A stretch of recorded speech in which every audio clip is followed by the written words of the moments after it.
On a parlé à un certain moment de cette innovation. Ces Congolais de l'étranger qui sont allés voter, pardon, qui vont voter, ces Congolais de l'étranger, je pense que c'est une innovation. Et nous allons voir en image ce qu'a été l'ambiance un jour à Paris par rapport à cette campagne électorale qui s'est vécue là-bas aussi d'une certaine façon. Retour en image sur la campagne dans une capitale européenne. RDC, voici béton, béton, béton. Les élections générales en RDC approchent à grands pas.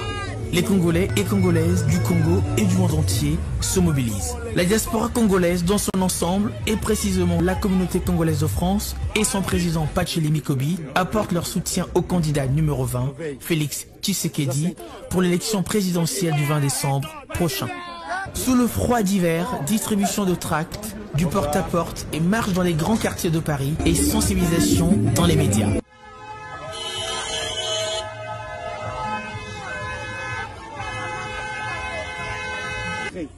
Les alliés journée à recommencement, mais les journée à continuer parce que le béton a été de fondement et c'est sa limite. Donc, Tokel Bosso, merci beaucoup.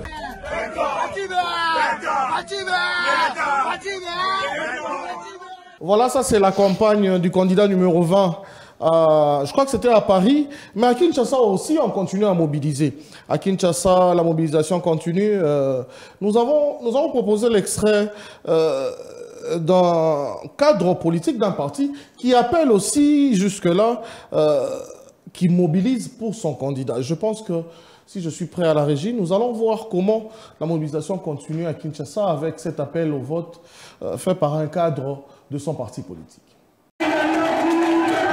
J'invite la population congolaise et quinoise en particulier de porter leur choix sur le candidat numéro 20,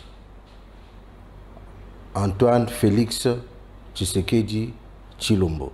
D'abord pour préserver les acquis. De 2019 jusqu'à aujourd'hui 2023, nous avons déroulé un plan que nous avons respecté. Certes, il y a eu des difficultés au début de ce mandat, des difficultés liées à des coalitions politiques, mais nous nous sommes rattrapés et nous avons déroulé notre plan. Nous avons inscrit sur le développement de la RDC.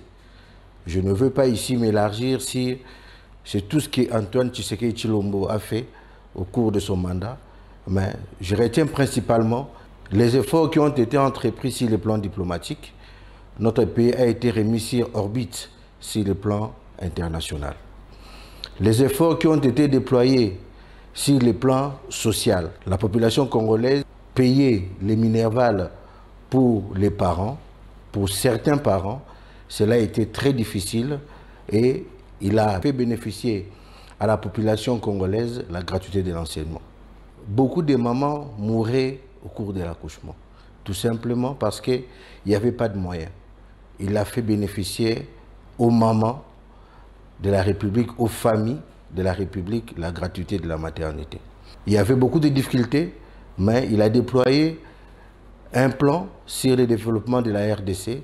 Nous avons vu les infrastructures sortir de terre, nous avons vu les routes se construire et nous avons vu les plans des 145 territoires être déployés pour doter la République des infrastructures qu'il faut.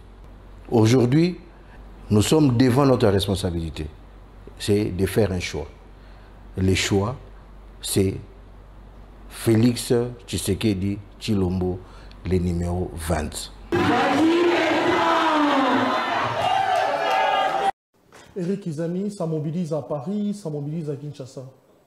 Ça continue à mobiliser jusqu'aujourd'hui lundi. Oui, je l'ai dit tantôt, non? Les Congolais ont déjà pris goût au jeu démocratique. Patrick Kayembe, c'est un cadre de l'UDPS.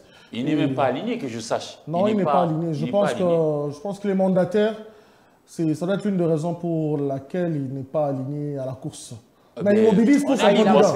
On est libre. Lui, il a respecté un peu. On est libre. Vu qu'il est mandataire. Oui. Il n'est pas. Mais non, le problème, c'est que moi, je crois que chacun devra jouer sa partition. Comme ça, les vaches seront bien gardées.